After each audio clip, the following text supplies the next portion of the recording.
morning students, welcome back to our class of business studies and last section में हमने joint into family के बारे में complete किया था और उसके साथ साथ कॉरपोरेटिव सोसाइटीज़ इनके बारे में पढ़ चुके हैं हम लास्ट की क्लासेस में। तो आज की जो क्लास है उसके बारे में हम कंपनी ऑर्गेनाइजेशन के बारे में पढ़ेंगे। कंपनी ऑर्गेनाइजेशन के बारे में पढ़ने से पहले let me know that what is company. Company क्या होती है? Company is a type of business which is open by some persons, कि कुछ लोगों के द्वारा जो है मिलकर के प्रॉफिट कमाने के लिए बिजनेस खोला जाता है अपनी खुद की इच्छा से। ठीक है, जिसका मेन मोटिव क्या होता है? टू अर्निंग प्रॉफिट, पैसा कमाना। और इसको हम अंडर द कंपनी एक्ट यानी कि कंपनी एक्ट के अंडर इसको ओपन करते हैं। बिकॉज जो कंपनियाँ होती हैं नॉर्मली रजिस्टर्ड होती हैं और रजिस्टर्ड कंपनी जितनी भी होती हैं उनको हम क्या करते हैं कि कंपनी एक्ट के अकॉर्डिंग रजिस्टर्ड करवाते हैं। कंपनी में एक बहुत अच्छा रूल है छोटा सा जिसको याद रखना चाहिए। रूल क्या है?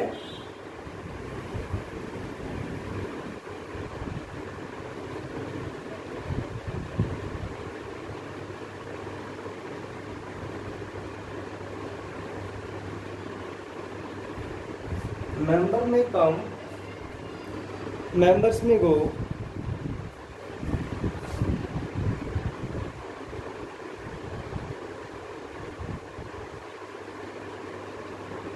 But the company never close, ये चलती रहती है, गोज ऑन फॉरएवर।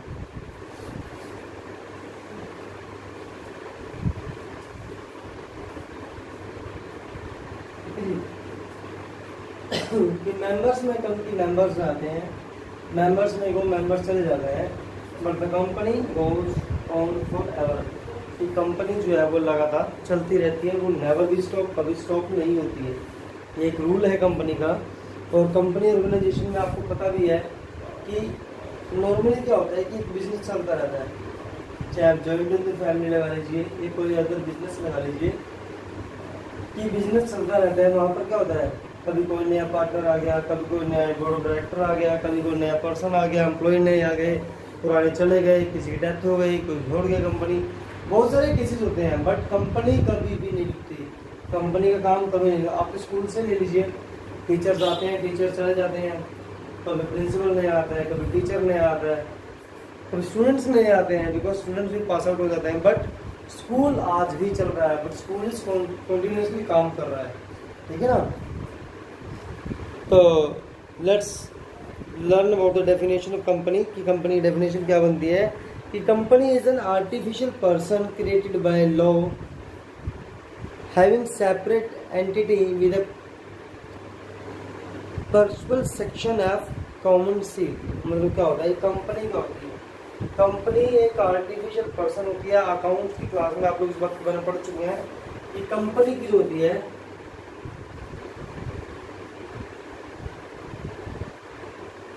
अपनी एक आइडेंटिटी होती है। आज की क्लास में हम इसके बारे में एक ओवरऑल केस स्टडी कर लेंगे ताकि जब लेसन करवाऊंगा आपको दिक्कत नहीं आएगी। कुछ लेसन यहीं पर कवर हो जाएगा, जो बचेगा वो नेक्स्ट क्लास में कर लेंगे। बट एक ओवरऑल स्टडी जो है बहुत जरूरी है इसकी। कि कंपनी की एक सेल्फ आइडेंटिटी होती है। आइडेंटिटी का मतलब ऐसा ही, कंपनी को पर्सन की तरह ट्रीट करते हैं।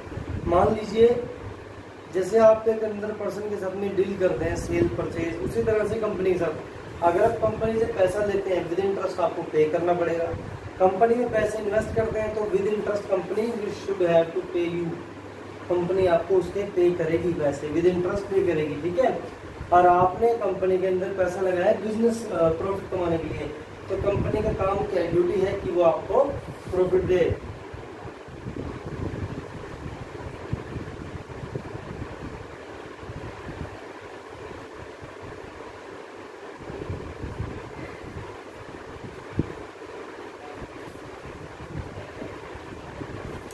कि artificial person created by a group of persons, ये कुछ लोग मिलकर इसको बोलते हैं, जिसका क्या होता है कॉमन ऑब्जेक्ट होता है क्या, सर्वाइव करना, प्रॉफिट कमाना, ठीक है ना।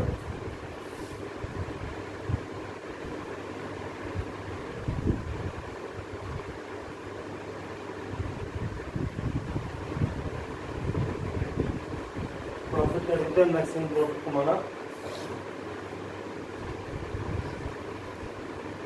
ये इसकी क्या होती है, इसके कॉमन सील, कॉमन सील का मतलब क्या होता है, इसकी एक पहचान होती है, ठीक है ना। जैसे अमूल है, अमूल की पहचान है, उसका नाम, उसकी कॉमन सील होती है। कोई भी ब्रांड ले लीजिए, कोई भी ब्रांड, नाइकी है ये ब्रांड, ये इसका निशान है, इसकी कॉमन सील है। एडिडास, कोई बाइक की, कार की कंपनी, सुजुकी, मारुति, जो मर्जी उठा लीजिए, उनका एक कॉमन सील होती है, वो उनका निशान होता है, ठीक है। और according to Indian company act, a company means a company form and registered under the act is called company, यानी कि जो company act 1956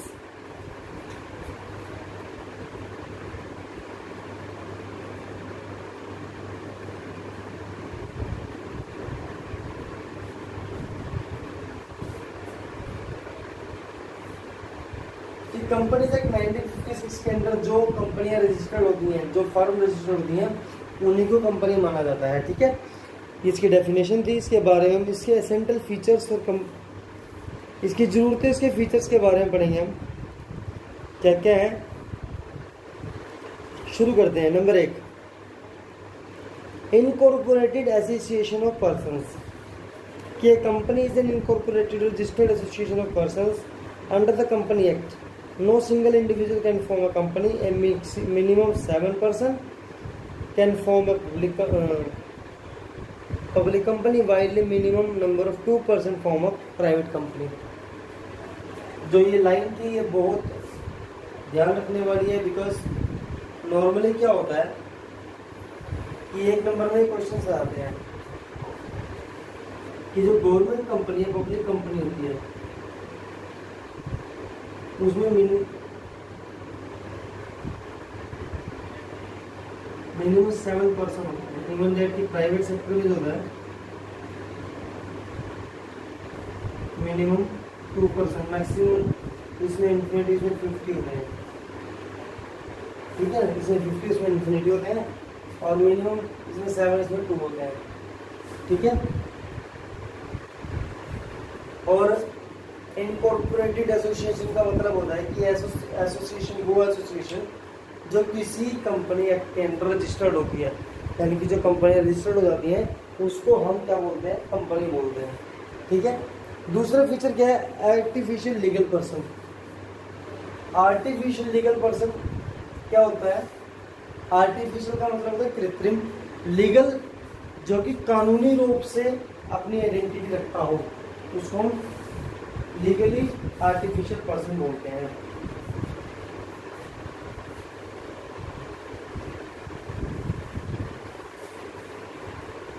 feature company act, company regulation पहला कर चुके हैं। दूसरा है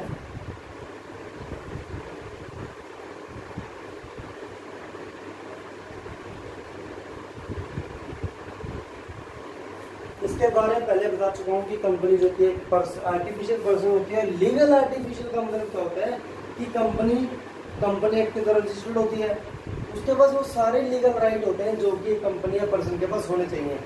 इवन दैट कि अगर कंपनी लॉस में जाती है तो कंपनी जितना लॉस होता है ना, सबसे पहले वो कंपनी पूरा करेगी, और कुछ बचता है तो वो पर्सन पूरा करता है। मैंने आपको एग्जाम्पल में बताया था कि अगर मान लीजिए कि कंपनी से मेरी कंपनी से मैं कुछ पर्सनली यूज के लिए आइटम्स निकाल लेता हूँ, not for sale, personally visible drawings company से, उसको हम विद इंटरेस्ट पे करते हैं बिजनेस को वापस।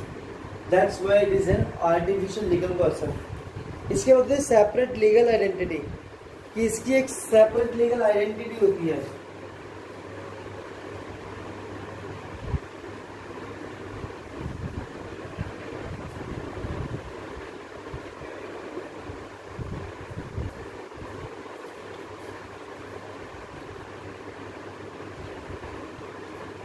सेपरेट लीगल एंटिटी होती है कि the existence of a company is separate and free from its members. A company can keep property in its name and enter into agreement. मतलब कि कंपनी हर एक चीज में हिस्सा ले सकती है। It can file sweet against any body and it can also be sweet, कि वो किसी भी व्यक्ति के अगेंस्ट जो है केस फाइल कर सकती है कि all the liability and assets belong to the company itself और नॉट टू द ओनर्स, कि यानी कि जितनी भी कंपनी की प्रॉपर्टी होती है, आइडेंटिटी सॉरी लाइबिलिटी होती है, वो सारी कंपनी की होती है, ना कि किसी ओनर या फिर किसी शेयर होल्डर की होती है। That's why it has a separate legal identity. इसके बाद है limited liability.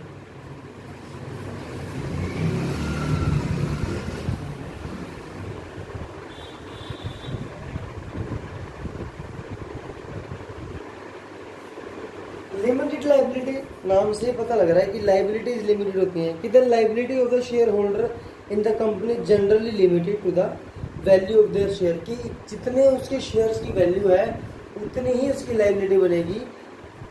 The word generally here means that the company can be of unlimited liability और limited liability through it generate, but its use almost negligible because of the huge liabilities or huge losses.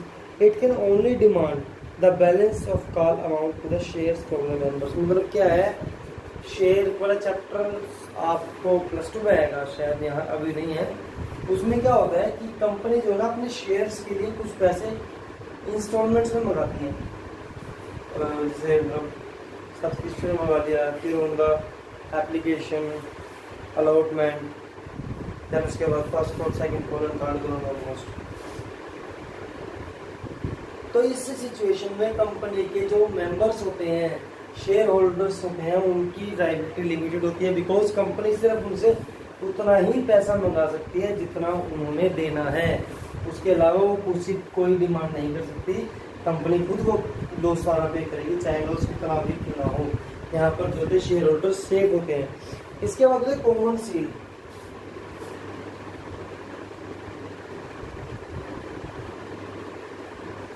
Common seal का मतलब क्या होता है? Common seal होता है कि किसी की सांझी कोई निशानी होना, मतलब जैसे डॉक्टर का डॉक्टर की प्लस का निशान है, मैंने आपको बताया नाइक का निशान टिक का होता है, एडिडास हो गया, कोई भी वुडलैंड का ट्री का निशान होता है। इनकी कॉमन सील का मतलब क्या होता है कि कहीं पर भी जाएंगे कंपनी की जो सील होगी वो सेम रहेगी, वो कभी चेंज नहीं होती।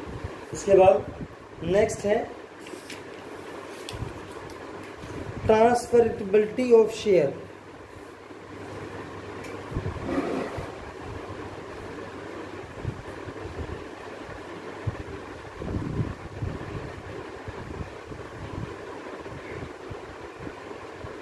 ट्रांसफरेबिलिटी का मतलब क्या होता है? ट्रांसफर का मतलब है ट्रांसफर करना, यानी कि इसके अंदर आपको प्लस पॉइंट ही मिलता है कि आप अपने शेयर को किसी थर्ड पार्टी को दे सकते हो, कंपनी को बिना इंफॉर्मेशन दिए। अगर मान लीजिए आपको कंपनी के शेयर्स नहीं चाहिए तो क्या कर सकते हो, आप उनको ट्रांसफर कर सकते हो। The share of public company can B freely transferred. Companies are two type of public and private company. It means that there is no legal restriction on their sale, purchase, and unlike a partnership business, there is no need of seek period approval the other member of the transfer। मतलब यहाँ पर क्या है कि किसी भी तरह की कोई रिस्क नहीं है, कोई बैरियर नहीं होता है, आप जब चाहो तब अपने शेयर को ट्रांसफर कर सकते हो किसी और को। इसके बाद है separation from owner and management.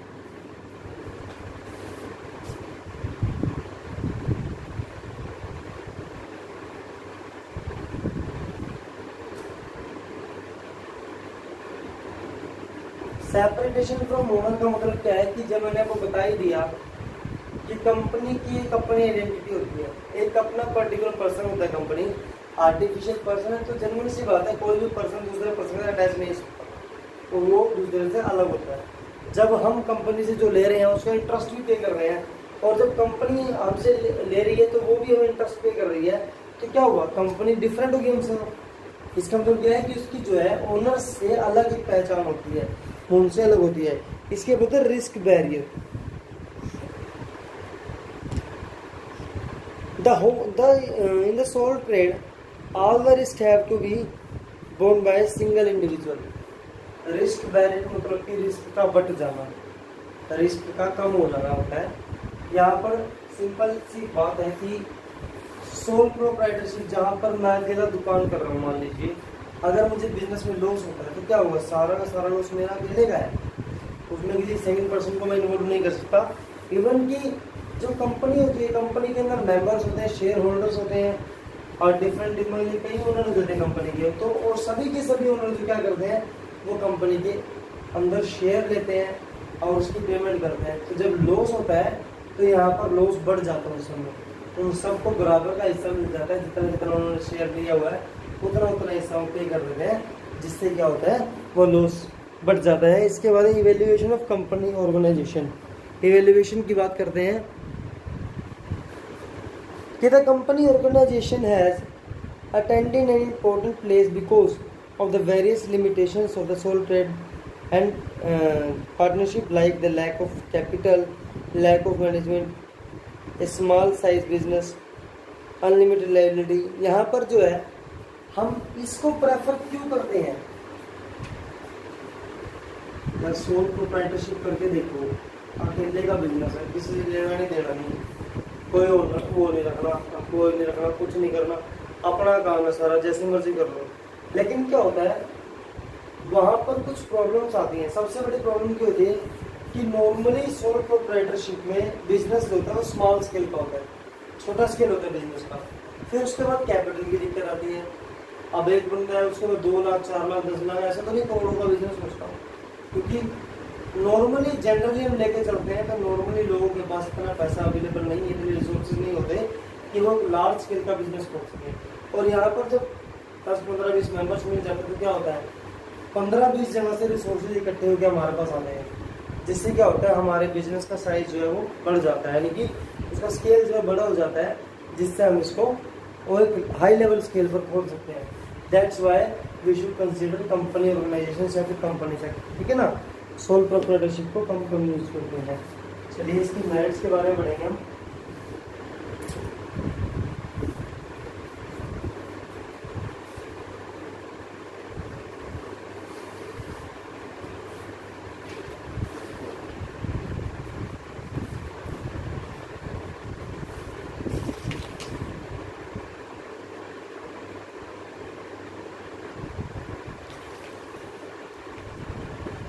So merits में सबसे पहला आता है लिमिटेड लायबिलिटी।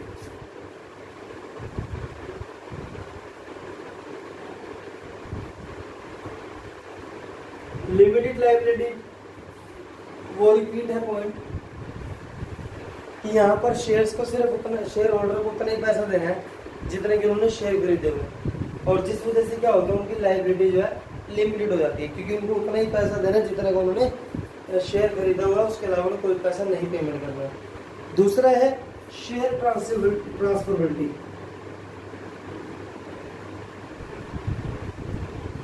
ये पॉइंट अब बढ़ चुके हैं कि शेयर्स को हम इसमें ट्रांसफर कर सकते हैं बिना इंफॉर्मेशन दिए कंपनी को, जिसको चाहे उसे। तीसरा पॉइंट है हमारा कॉन्टिन्यूटी। ये पॉइंट इंपॉर्टेंट है।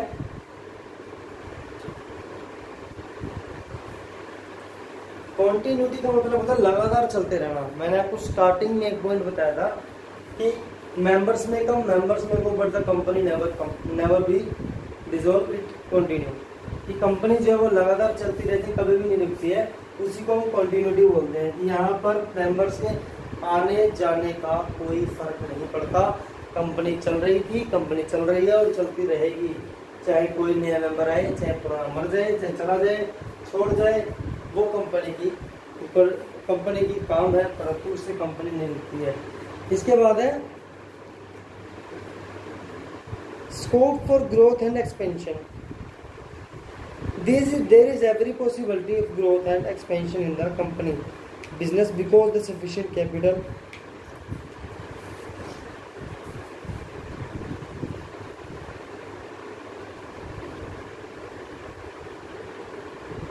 Scope of growth.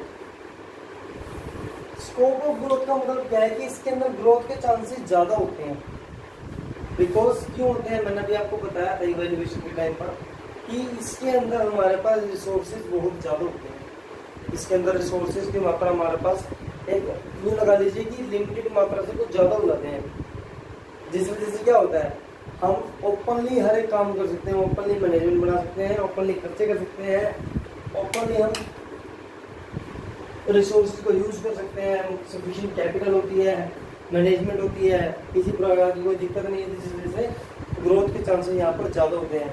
और उसके बाद है एफिशिएंट मैनेजमेंट। एफिशिएंट मैनेजमेंट का मतलब क्या होता है कि यहाँ पर जो मैनेजमेंट होती है वो एक तो सीखी होती है,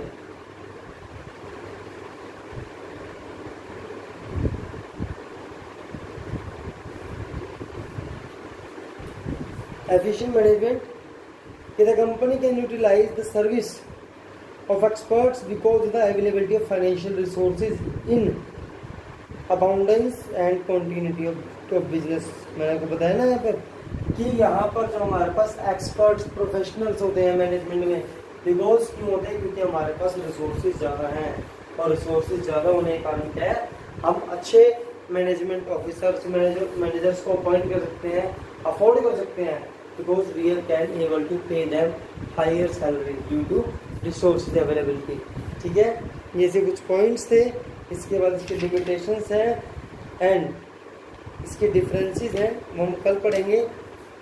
और आपको एक छोटा सा काम है घर के लिए कि write the differences between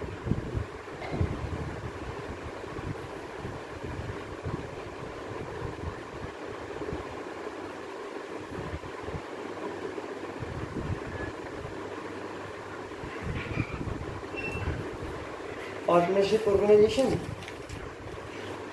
and company.